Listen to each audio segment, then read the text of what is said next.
Welcome back. It's still a bonus episode, but it's more Joe Miller's Jests. So, by popular demand, we are back with another bonus episode of doing jokes and bits and bobs and boozles and some research on the side where we get confused into Joe Miller's Jests. Nice, easy, relaxing, fun content. If you haven't listened to the first one of these, go back to last week's episode and listen to that. We'll find out how nice and easy and relaxing it's going to be this time because we're not just picking them at random as to what feels appropriate right now. We have taken requests. Now, I don't believe anybody who made a request did so with any knowledge of what's going on. That would be far too much research. I just asked for numbers between 1 and 1,200 for people to put into a chat in our Discord, and people flooded it with numbers. So some of them I'm sure we've already done. But we'll get through as many of those as is reasonable in this time. We're just going to go through those very relaxed. And then we'll be back with the new season of Escape This Podcast soon. Not sure when. Very soon. Very soon. Pretty soon. Pretty soon, hopefully. Maybe. Kinda. But yeah, without further ado, let's learn more about history by reading jokes. I have started with our first requested number from ELM in the Discord, or just Elm yelled very loudly, which is number 222. And I've just looked at it, and already I need to Google something. Oh yeah, fantastic. Here we are. Mm-hmm. A toping fellow was one night making his will over his bottle. I will give, said he, £50 to 5 taverns, to drink to my memory when I am dead. £10 to the salutation for courtiers, £10 to the castle for soldiers, £10 to the mitre for parsons, £10 to the horn for citizens, and £10 to the devil for the lawyers. Whoa! Whoa! Whoa! Saucy stuff there. Hey, you know, Danny, what I say first thing we do? Kill all the lawyers. That's a Shakespeare joke. This is later than that. Yeah. We're still making fun of lawyers. That's not new information. Okay, so the joke is that lawyers are all in hell. That's the bit. Yep. But I'm assuming that the lists of all these other taverns are like famous taverns in London and their clientele, perhaps? Oh, you thought they were all taverns. Is that how it reads? Well, this is how it reads to me, right? First of all, I'm a toping fellow. I don't know what toping means. Do we want to Google toping? Sure, I'm assuming it means drunk by the sound of it. Yeah, one would think. Toping, meaning archaic, I knew. Tope, to drink alcohol to excess. Great. He was toping from the while. He was toping the while from a flagon of sack. A perfectly clear example. Hey! Oh God, I love this. So this is. I'm adding it to my classic list of there are a bunch of words that we only have because we love boats. Okay. In English. This is from the Dutch word toppen, which is the slant or tilt of a ship's yard. Oh. So the ship is off tilt, it's toping. So if someone else is toping, they're all wobbly. And like that's so I love it when words are just about boats. Yep. Very classic English. Okay, so that's what toping is. He's a drunk man. But he said this is the structure right here, right? Yeah. I'll give £50 to 5 taverns to drink to my memory when I'm dead. Semicolon. Mm-hmm. This is now an explanation of the £50 to 5 taverns. You take it that way? Old school semicolons are just full stops. No, it's got to. I think it is because he then says £10 to the salutation, capital S, for courtiers.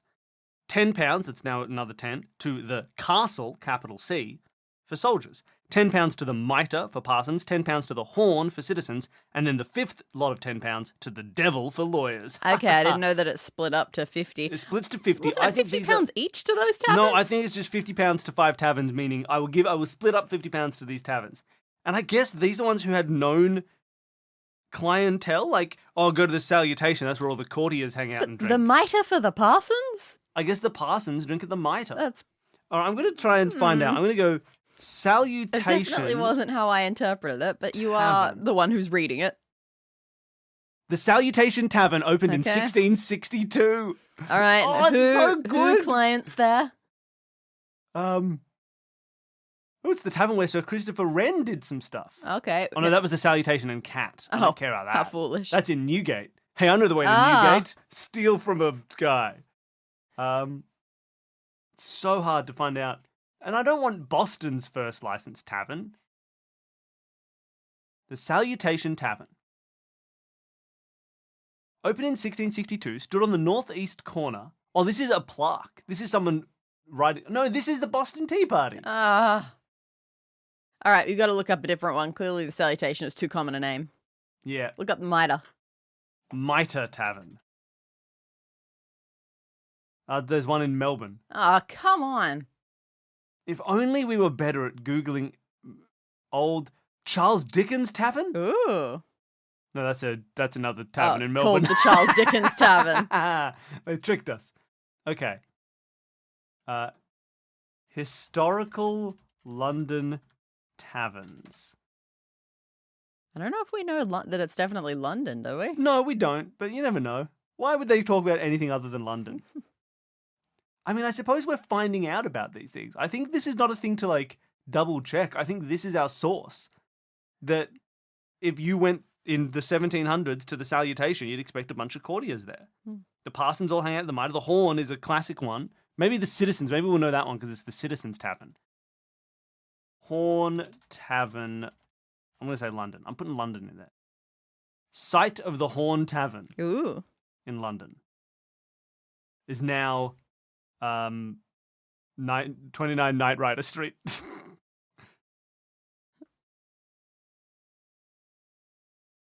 Oh, look, okay, here we go. The Horn Tavern, Sermon Lane, and Knight Rider Court. Horn Tavern was there. Great. Just south of St. Paul's Cathedral. Okay, we are officially in London. Oh, how cool is this? So this is at londoninheritance.com. We get a photo of the Horn Tavern light box, labelled up like this is Horn Tavern, and then a modern day photo where the labelling is all gone. It's just an old light box that's still sitting there. It's no longer the Horn Tavern. The pub had a long history as the Horn Tavern, with references to the pub going back to the 17th century. Although it is sometimes difficult to confirm that whilst the name may be the same, it may not be the pub at this location. Yeah, we seem to be having that trouble. Oh, how fun. Oh, wait. Here's an 1895 Ordnance Survey. Here's a 1746 map. Lovely. Oh, good on you, the Horn.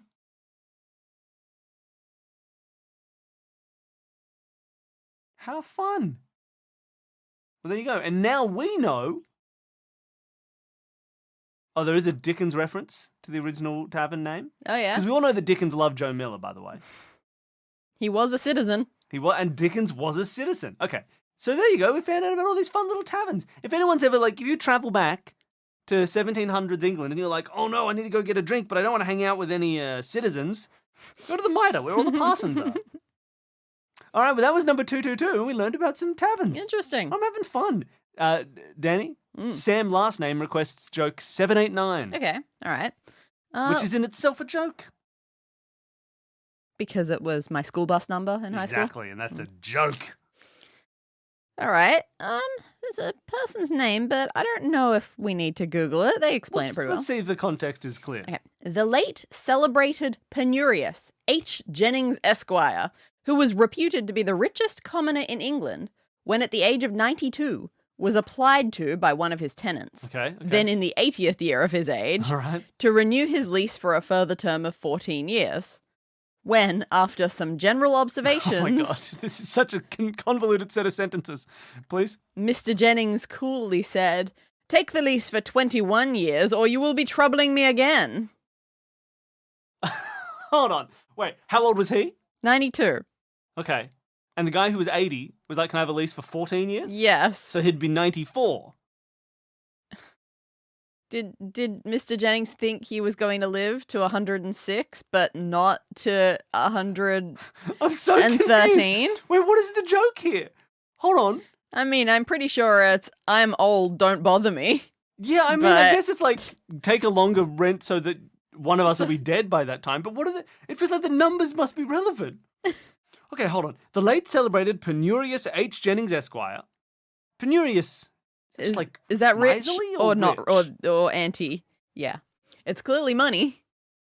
Penurious. Extremely poor. Oh, okay, interesting. But maybe archaically it meant unwilling to spend money. Great. Okay. Miserly. Cool. parsimonious, ungenerous, penny pinching. Yep, great. Close-fisted. Okay. So he's penurious. He was reputed to be the richest commoner in England. He was 92, and one of his tenants, who was 80, was like, can I renew my lease for 14 more years? After some general observations, he said, take a lease for 21 years or you'll be troubling me again. Like, you're going to be dead in 21 years? Or one of us is going to be dead in 21 years. I'm so confused. What are the general observations that he made? That it looks like 14 years they'll both still be alive. No, they won't. They're 92 and 80.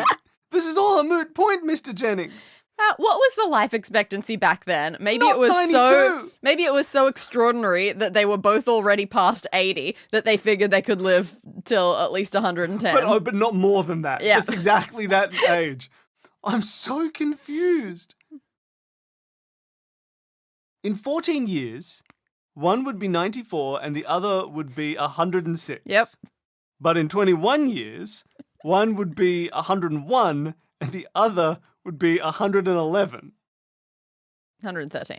113. I don't It feels get like it. the only notable point about that is that now they're both over 100. I guess. I'm so confused. So, yeah. I don't know. No, I'm so sorry. These I old don't know men, exactly they what should it's all doing. be dead.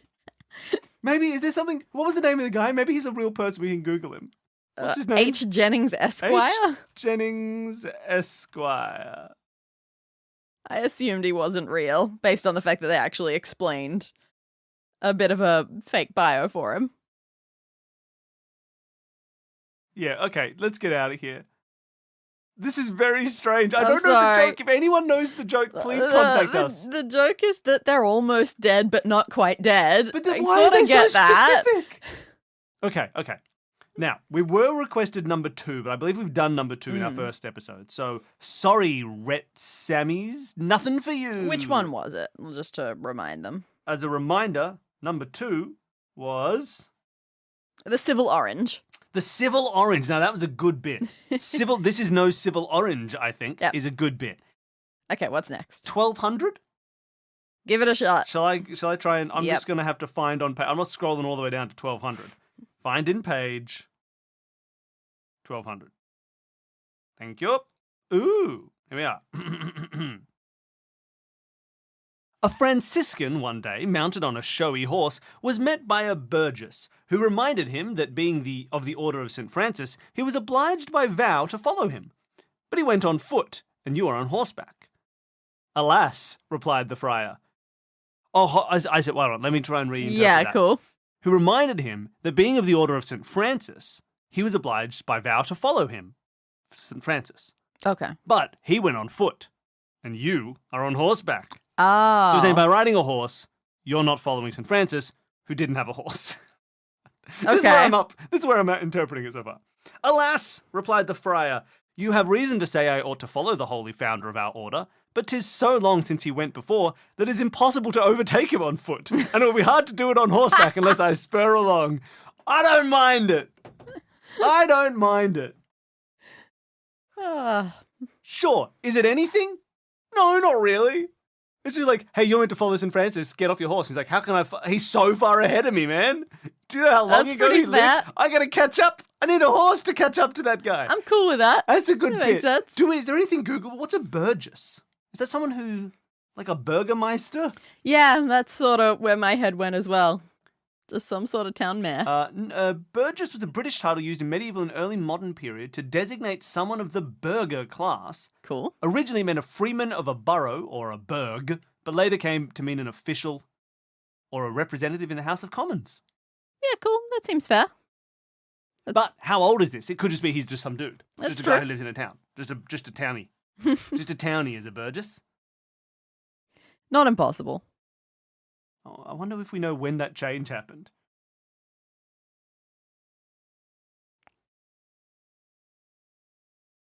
We'll never know. Okay. Well, if we'll never know, we might as well go on to the next joke. Let's go on to the next joke. Good on you, Burgess. I like that one. That was all right. I Bit of fun. didn't hate it. The next one is 816 from. Oh, sorry, and that 1200 was from Nocturnal on our Discord. Now, I'm sorry, but who has asked you for 816? Oh, boy. We're definitely going to need to do some Googling here. Oh, yeah? When Dr. Parr's preface to Bellandinus was the Oh, theme no. of general admiration, Sure. Horn Took said of it rather contemptuously, Oh my god, these are all people. "It consists of mere scraps," alluding to the frequent use of Ciceronian language. Well, of course, you know. This sarcasm was mentioned to Parr, Dr. Parr, who afterwards, meeting Took, said to him, "So, Mr. Took, you think my preface mere scraps?" "True," replied Took, with inimitable readiness. "But you know, my dear doctor, scraps are often tidbits." What the hell? Is that the joke? Is that the joke? Is that the end of the joke? That's the end of the joke. What the hell just happened? Okay. Okay. I think we need to... First of all, I'm sorry, but who? How dare you? What is going on? I think the most important thing to do is to look up the word origin tidbits. Oh, tidbits. Let's get some etymology for tidbits. I noticed that I instinctively say a D sound there, but it's spelled with a T in the middle. It is. A small piece of tasty food. When you are out with your puppy, always have a tidbit in your pocket. A small but particularly interesting item of gossip or information. They were hoping for tidbits about the family. It came from the mid-17th century, so it was like a, vaguely new word Sure. at the time. I mean, about 100 years old at least. I mean, we don't know exactly where it's just like a bit and tid. It comes from tid, which sort of means tender, but no one really knows.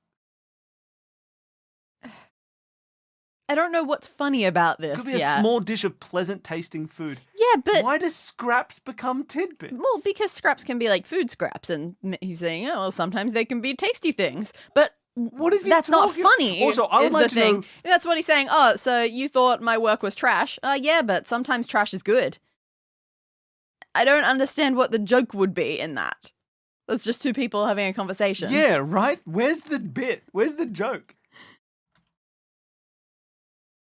Are you still looking that up, or are you on to who these people are? I'm trying to find a connection between Cicero and scraps. But I suppose you meant it's like scraps of Cicero quotes. Was it... I've already forgotten what I said. I thought it was Cicero quotes. Do you still have it open? Yeah. Yeah, Ciceronian. So he had little bits of Cicero in there, and he said, well, that's just scraps. And he was like, oh, you think those are scraps of Cicero? But scraps can be tasty, I guess. We'll also say that Bellandinus doesn't... Real person, fake person? Wait. Maybe I've had forgottenbooks.com. Ciceronian scraps. I don't want the scrap metal company in Cicero. Yes, I found preface to Bellandinus. This is in forgottenbooks.com. This is not easy to find. Oh no, my phone is trying to download it now. Oh no. It's not. You're going to have to do this. Well, then tell me what I'm searching. What am I searching? Bellandinus. How do I spell Bellandinus? Bellandinus. So there should be one for forgottenbooks.com somewhere in there. I see the National Archives. From old books, forgotten books. See if that's got it.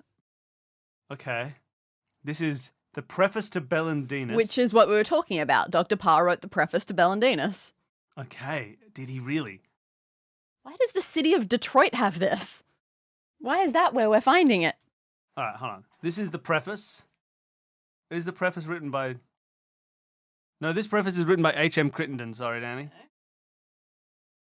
Oh, what is this? Hold on. Rare hold on, Books of India. Rare Book Society of India.org talks about it as well. I found a letter from 1805 written by Patrick Byrne to Thomas Jefferson. Okay. Sir, by the mail this morning, the above was sent in a small parcel guarded by pasteboard. I have the misfortune not to have a complete copy of Bellandinus by Dr. Parr that you receive once from pages 41 to 48 and 81 to 88, both inclusive. It being complete, no charge is made for it. If I should meet a complete copy in any time hence, I will forward it. So Thomas Jefferson was looking for a copy of this book. So this guy sent a copy of the book Bellandinus to Thomas Jefferson in 1805. And he's like, I'm so sorry, I couldn't even then, I couldn't find you a full copy of this book. Jesus.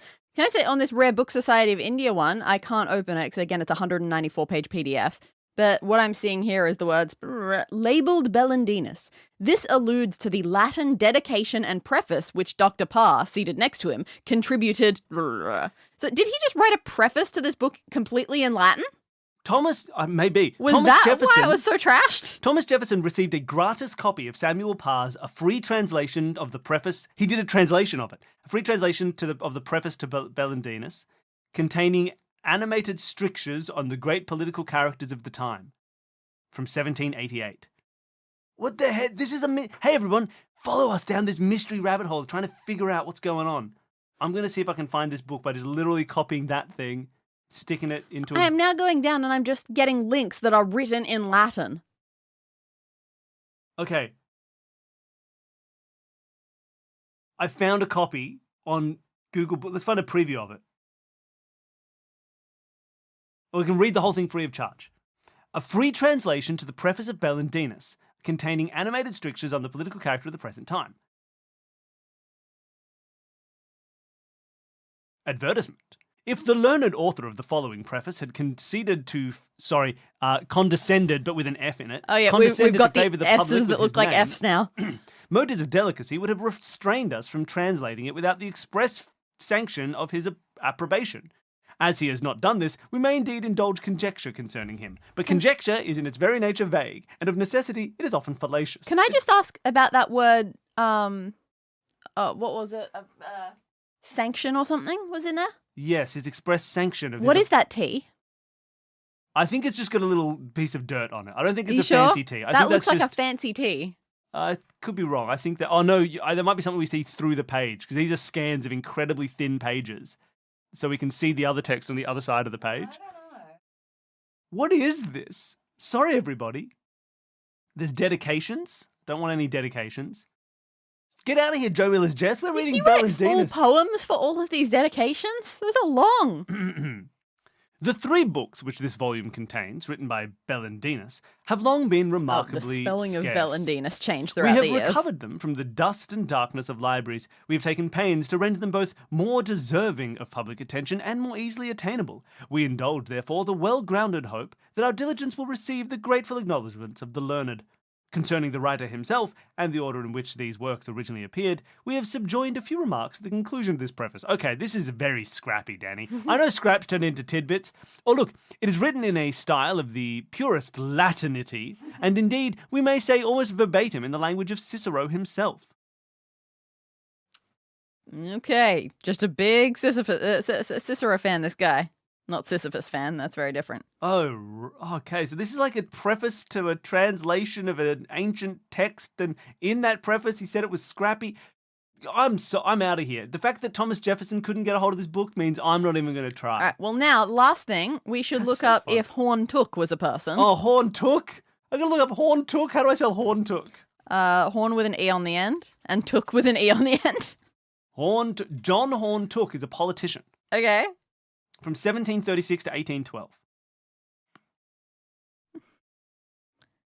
And... Oh my gosh, wait, hold on a second. Are we finding a secret...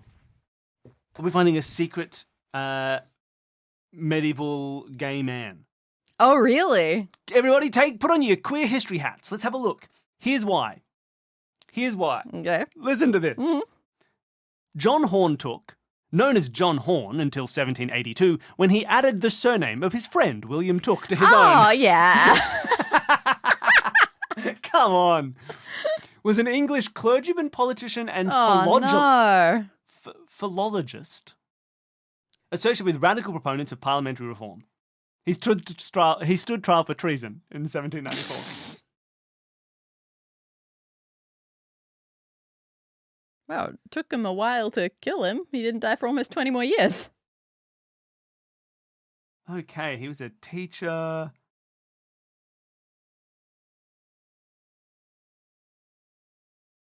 Political party radical. Yeah, in the autumn of 1765, he escorted another rich young man to Italy. Oh, funny that. In Paris, he met Wilkes, and from Montpellier addressed a letter to him which began the quarrel between them. Okay. All right, well, there you go. He was a guy. All right, fun. All right, I don't know why he was chosen for this particular thing. Maybe he had just repartees and was known for it. Perhaps so. It's very hard to... I don't want to read this whole article and have you all get caught up in this. No, that's a full Wikipedia page. This was a famous man.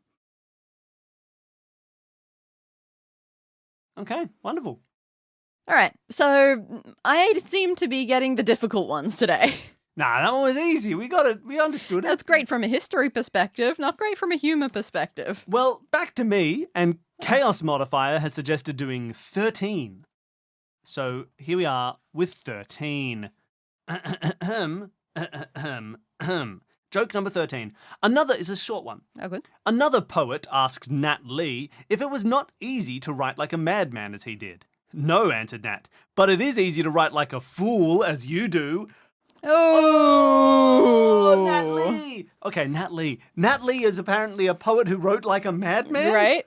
Now, do you think that, because if I say someone wrote like a madman, it could mean that I think they write like a crazy person. More often, I assume that I mean they write 10 million words a day. That is writing like a madman.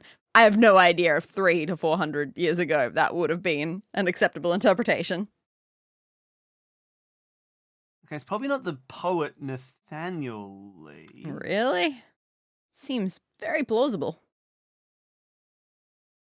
Oh, no, I guess... Okay, no, I guess it's him. The son of Richard Lee, a Presbyterian clergyman. How many poems did he write? Because I've got a list of his plays, but not his poems. Was it like Shakespearean, where plays were poems? He died in a drunken fit in 1692. I mean, that sounds pretty normal for a 1600s poet.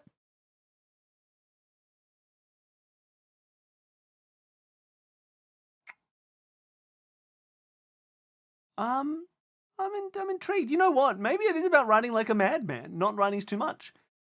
His reputation was made with blank verse tragedy, The Rival Queens, or The Death of Alexander the Great. The play which deals with the jealousy of Alexander's first wife for his second wife was a favourite in the English stage. He did an adaptation of Oedipus. Was he just bloody? The Massacre of Paris was written about this He's time. Like the Caravaggio of the play world. I think he just wrote like kind of like bloody violent stuff. Okay, that's cool. I'm not sure, but maybe that's what this situation is. That's fair. He had lived in the dissipated society of John Wilmot, Earl of Rochester, and his associates, and imitated their excesses. As he grew more disreputable, like a human would say, his patrons neglected him, and by 1684 his mind was allegedly completely unhinged. Okay. He spent 5 years in Bedlam. He lamented his situation with the following missive. They called me mad, and I called them mad, and damn them, they outvoted me. That's so good. What a quote. Oh, that's an epitaph. That's a very, very good quote. They called me mad, and I called them mad, and damn them, they outvoted me. Is beautiful. Phenomenal. That's my... Also, look at his portrait. Can we write that down? I got to remember that. If you look at the portrait, that looks like a madman. Oh, yeah, he doesn't look well.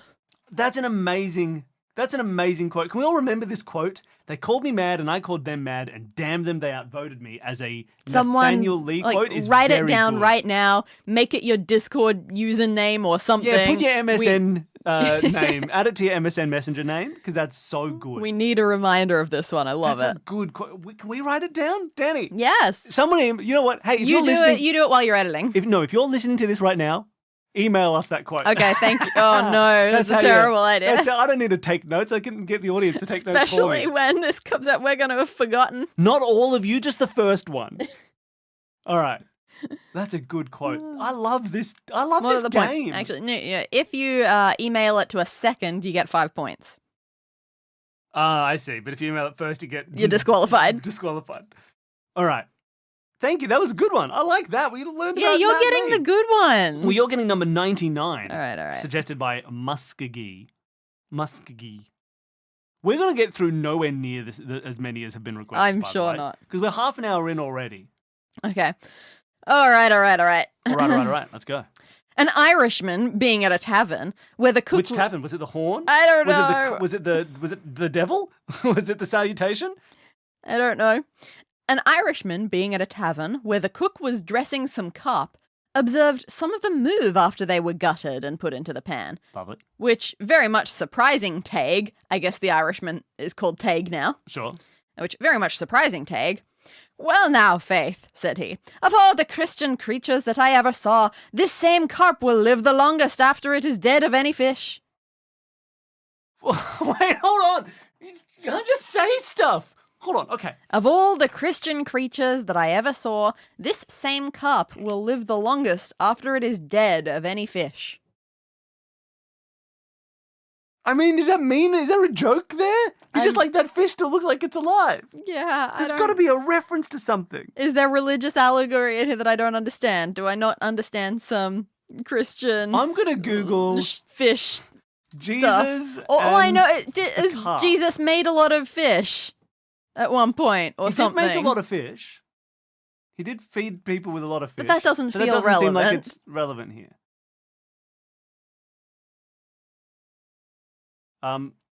What is this? This is called the carp. What, a Bible story called the carp? Maybe. No, this is something from 1987 that I don't care about. Get out of here. The hardy carp. What is this? Jesus said unto him, Go thou to the sea and cast a hook, and take up the fish that first cometh up, and when thou hast opened his mouth, thou shalt find a piece of money. Whoa, sweet. That's it. That's the only Bible verse. There is no way of knowing whether the fish mentioned in the above Bible verse was a carp, but it was probably similar. Okay, so we don't need that. There's no Jesus carps. Historical speculation. First of all, what is Teague in this case? Well, I assume it's just an Irish name. But what is it? What do you mean? How I spell Teague? Like Jen McTeague. Like So- Jen McTeague. Teague? Yeah. Is there a meaning for Teague? I assume it's just an Irish name. Like McTeague would be son of Tague. Yep. Teague is a boy's name that Yep. has sailed across the Atlantic from Celtic lands. They just sort of gave him a name. Now, did they actually give this character the name Tague, or was this just like the equivalent of saying, all right, so an Australian walks into a bar, his name's probably Gaza. Yeah, maybe. It's definitely an Irish name. But yeah, so was this actually meant to be a sincere attempt at a character name, or did you just say, it's an Irishman, let's just chuck it on him? Teague, definition of meaning, derogatory, an Irishman. Okay, there we go. So it's sort of just like, bloody Irishman, bloody Yep. Teague. Because they're all called Teague over there. Okay. So there we go. We know that's just an Irishman. And he sees the carp still moving, which is fun that people, were talking about this sort of phenomenon back in the 1700s. He salted the carp and it went, blah, blah, blah, blah, blah, blah, blah, fish. Yep. And he was like, well, of all God creatures, this fish lives the longest after death. What are you talking about? All is there a connection I'm missing? I don't know how to Google anything related to this. Is it about the fact that there was a connection between Christian imagery and the fish, where the fish represented Christ? The Jesus fish. The Jesus fish. I'm going to Google Jesus fish. I don't know. It could also just be a relationship between, hey, turns out Christianity likes things coming back to life after death. I think the fish that represents Christ, that lived a bit after its death. But he's like, wow, this fish is living even longer. Wait, sorry, is the Jesus fish a thing? The Jesus fish is a thing. It's a symbol of Christianity. It's the fish symbol. Yeah. And I guess the idea is that I can't remember, it's about the spelling of it or something. What? The spelling of what? Fish. What? Okay, apparently I don't know any history of the Jesus fish. It's been around since the 2nd century. Oh my God. People were putting it on their cars way back then. Exactly. They refer to this as a Christian shibboleth, for people who love shibboleths. So it's meant to stand for something. It's an acronym for Jesus Christ, God, Son, and Savior. Iota, Chi, Theta, Epsilon, Sigma, which together spell fish, and then you make a fish as a picture of it to represent Jesus, anointed God, Son, Savior. So the I in fish is actually the I for Jesus. The CH in fish, because it's ichthys, is actually the KH in anointed. The theta in fish is the theta for God, or of God. The epsilon is the epsilon for son, and the sigma, making ichthys, is the sigma for savior. What? So they made a little acronym about Jesus, turned it into the word fish, then drew a fish, and then it was like, hey, if you're Christian, if you love Jesus, you'll know what this fish means. And so they could use it to determine who was like actually Christian. Okay, but that doesn't sound like it's got anything to do with this. But the fish represents Jesus, and Jesus lived after his death. So maybe he's saying, hey, this fish, of all the Christian fish, including Jesus, obviously I'm referring to Jesus as a Christian fish, this one seems to have lived the longest after death. Maybe he was, hold on, what if it's a joke about the fact that the fish isn't fresh and must be more than 3 days old? Wait a minute. What if he's saying your fish is 4 days old, you fishmonger? Wait, go back to it. Give me the wording. I think he's telling this fishmonger his fish isn't fresh. I mean... Give me the wording. What wording do you want? Give me what the Irishman says. An Irishman being at a tavern where the cook was dressing some carp observed some of them move after they were gutted and put into the pan, which very much surprising Tag. Well now, Faith, said he, of all the Christian creatures that ever I saw, this same carp will live the longest after it is dead of any fish. I'm not hearing... I think any of this. It's a very clever joke where he is saying, this fish is 4 days old. That's not a fresh fish. Because he's saying that of all Christian creatures, this fish... Jesus is a fish. Jesus is the fish, and he lived 3 days after he died. Right? Because he came back 3 days later. This fish is the longest. I reckon it's a 4-day-old fish. That's what I'm saying. I don't think it's right, but I think it could be right. There's what I'm going for. This is a 4-day-old fish joke. This is wild. Oh, you got the fish and kill it. Well, it's lived longer than... it's back to life, longer than Jesus. Who died, who came back in 3 days. 3 days? Died on Friday, came back on Sunday. How do people get 3 days out of that? That's really stretching the definition. It's like a day and a half. Mm-hmm. Came back like 36 hours later. Yes, this is... Come on. What is this? Is this like Hanukkah, where they take a little bit of oil, they stretch for 8 days, you take 36 hours, you turn into 3? Oh, it's a Hanukkah miracle. Jesus took 3 days. All right, I'm done. Great. I hope that didn't bother anybody. I'm just doing it. It's a bit about accounting. All right, what are we up to now?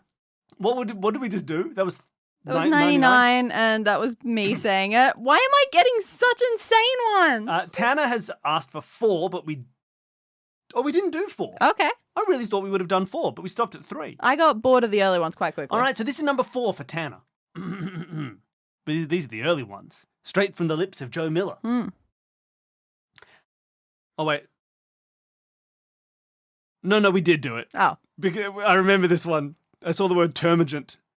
Which one was that? A poor man who had a termagant wife, after a long dispute in which she was resolved to have the last word, told her if she spoke one more crooked word, he'd beat her brains out. Why then, ram's horns, you rogue, said she, if I die for it. I don't think we said that on the show. I think we said that to each other. Oh, really? Before the show. Okay, well, there it is. A poor man who had a termagant wife, after a long dispute in which she was resolved to have the last word, told her if she spoke one more crooked word, he'd beat her brains out. Why then, ram's horns, you rogue, said she, if I die for it. Yep, I got nothing. It's a sad story about a couple who fight, and I guess we need to somehow look up what colloquially ram's horns refers to. Ram's horns insult.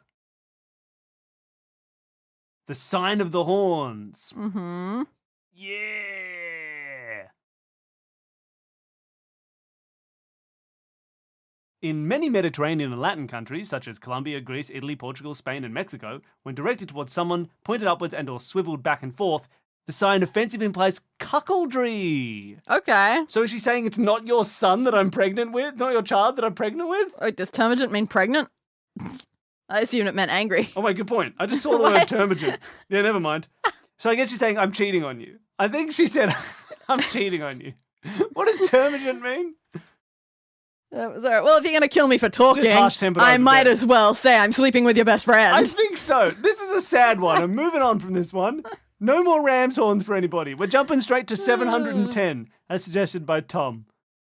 Tom the Giant on Discord. Okay. Sorry, everybody. We're getting past the termagant ram's horns. We're not going to dwell in that area. All right, we're back to some old famous people now. Sure. The late celebrated Dr. Brown, good luck Googling him, paid his addresses to a lady for many years, but unsuccessfully, during which time he had always accustomed himself to propose her health whenever he was called upon for a lady. We'll get back to that. Yep. But being observed one evening to omit it, a gentleman reminded him that he had forgotten to toast his favourite lady. Why, indeed, said the doctor. I find it all in vain. I have toasted her so many years and cannot make her brown that I am determined to toast her no longer. That's so good. That's a good. phenomenal joke. That's good. That's so okay, good. so Dr. Brown didn't Oh my exist. God, That's Dr. clear. Brown didn't exist. His name was Dr. Brown. He's like, I keep sending letters to this lady. She doesn't care. Yep. I send my addresses to her. Yep. So instead, whenever I'm out with anybody, I toast to her health. I'm like, toast. Yep. But he's been toasting her for so many years, but could not turn her brown. Like you would turn something brown if you toasted it. But he's saying, I've been toasting her. She hasn't become my wife. Solid. And turned her brown to become Mrs. Brown. That's a good pun. That's a good bit. Puns are just... There's no historical context for this. That's just bloody good. Puns are just... lifelong, aren't they, in They're English? great. We love puns. That's what we're learning about English history and culture. Puns are cool. Yeah. That's a good bit, everybody. That deserves a bit of a ribbled chuckle. Bit of a ribbled chuckle for I'm just everybody in the glad that I audience. finally got one that we understand. Good joke. All right, the next one is 479, as suggested by AutoCare. So I hope this one is about AutoCare. Likely. 479.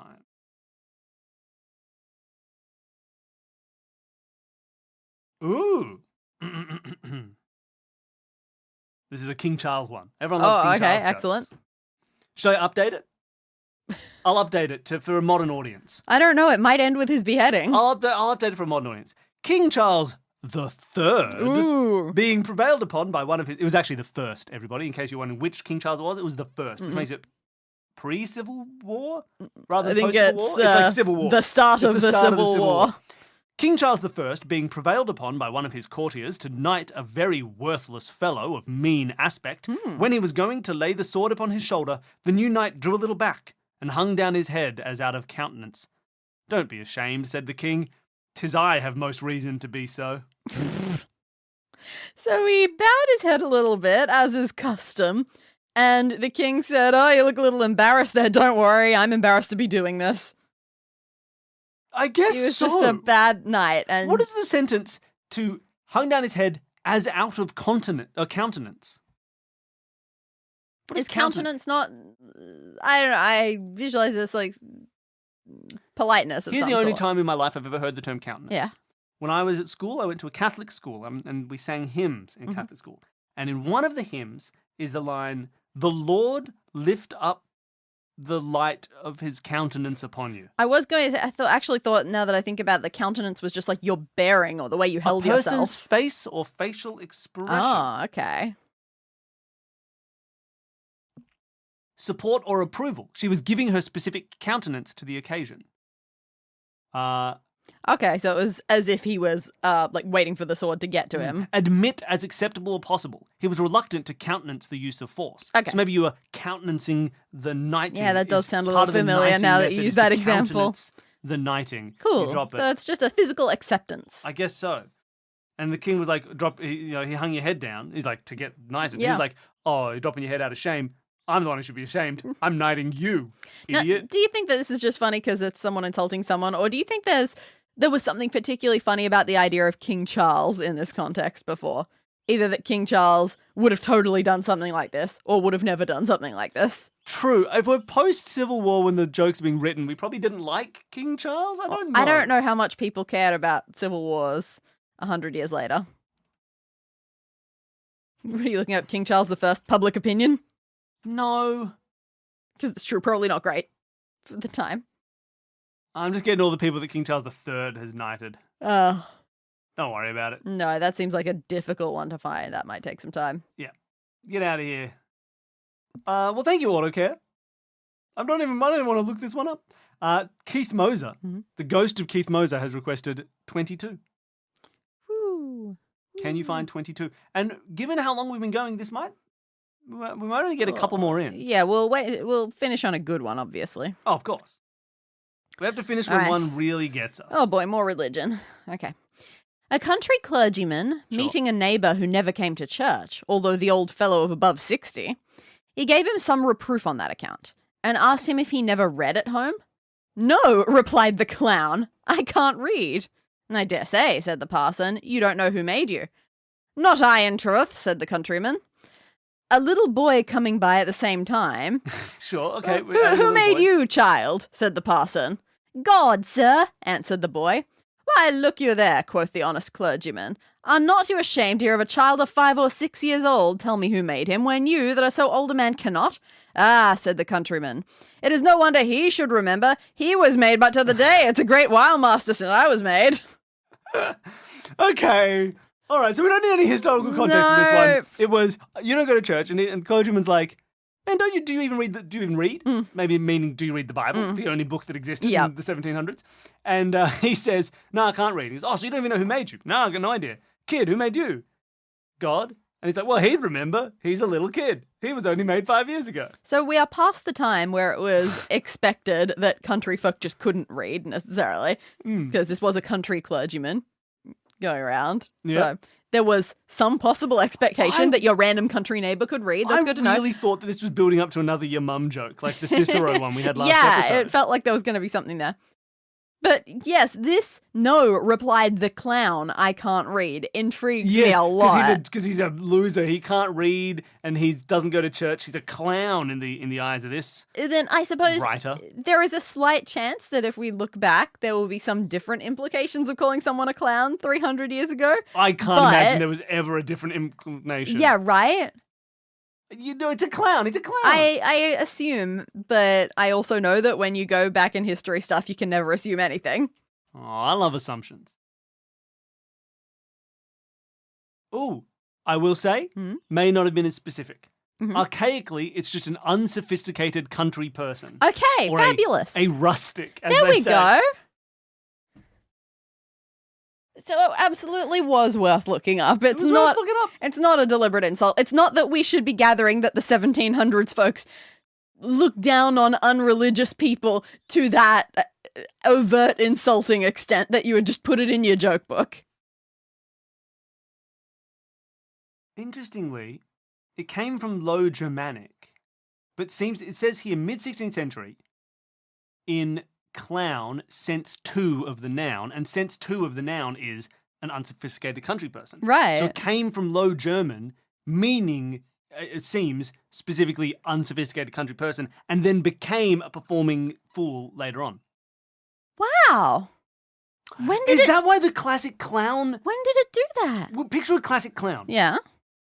They have like suspenders and like straw hats and weird stuff like that. They look like, are they just being like a mockery of people from the country? Oh my god. Like everyone's like, we're in the city here. Sorry, And look, a clown's legit, like, white face?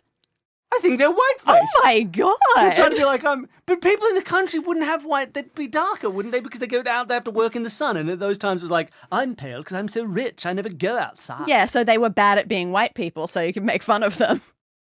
I don't know. But I think, because guys, they wear like overalls and that's like farmer That's gear. true. I think They clowns wear are dressed up baggy as country pants. people.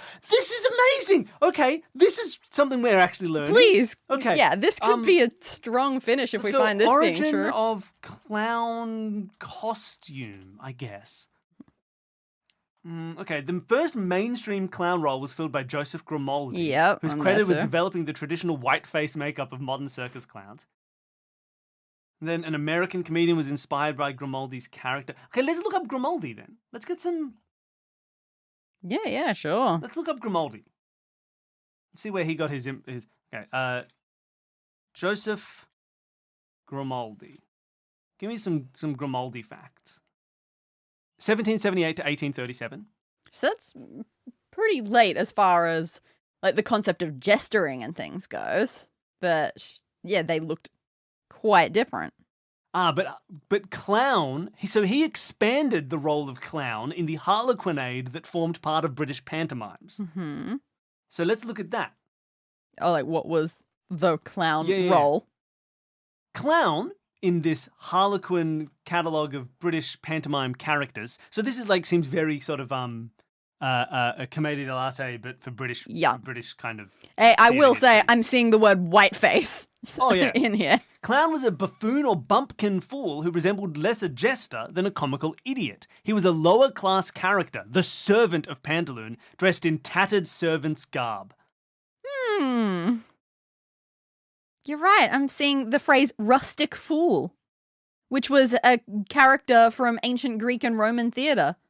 The rustic fool, just rustic Clown or was just peasant, a rustic man. digger or labourer. That's so good. I love learning. This is so much fun. You thought this was a joke, and I didn't even think we had to look up Clown, but we're learning about the history of British theatre. This is a good show. My God. Clown. That's so wild. Is that why in Shakespeare the clown characters are always so resourceful and good at living? Maybe. But they're fools, not clowns, to be Sometimes. fair.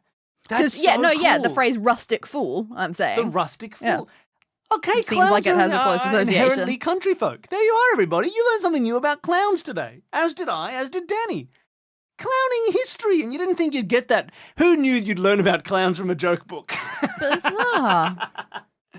I'm so glad we looked that up. What a funny one. Do you want to end the episode there, or do you want to do one more? Because I liked learning about clowns. Is this also why clowns are a thing at rodeos? Rodeo clowns! Because people in the country love horses and bulls and stuff. Can you quickly look that up to see how much of a relationship there is? Maybe everyone already knew this. Maybe Yeah, this is just maybe. normal knowledge. Everyone's like, what are you Especially talking in about? countries that have rodeos, maybe you know this. Rodeo clown origin. Rodeo clowns date to the beginning of competitive rodeo in the early 1900s. I don't know. They were just cowboys who But came out to entertain why? people.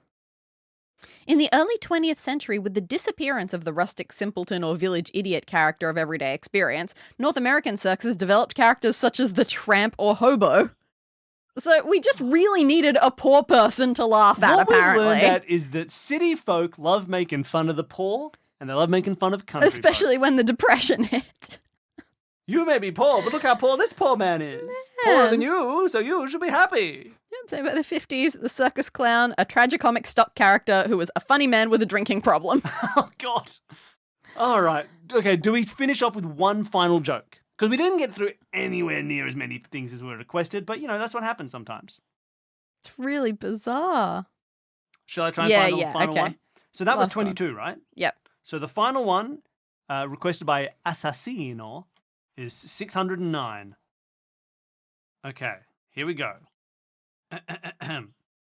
A man in the habit of travelling complained to his friend that he had often been robbed and was afraid of stirring abroad.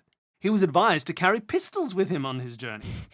Oh, that would be still worse, replied the hero. The thieves would rob me of them also. Yes! And then shoot you with them. We've been saying this for years.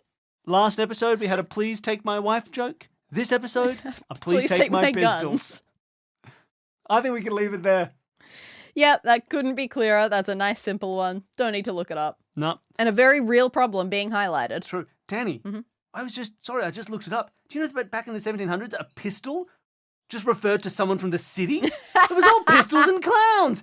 Pistols and clowns as far as the eye can see. I'm more than happy to end on a lesson of this is why you don't use guns for self-defense. Hey, everybody. Bring a gun to a knife fight, and the guy with a knife is going to steal your gun. Bye, everybody.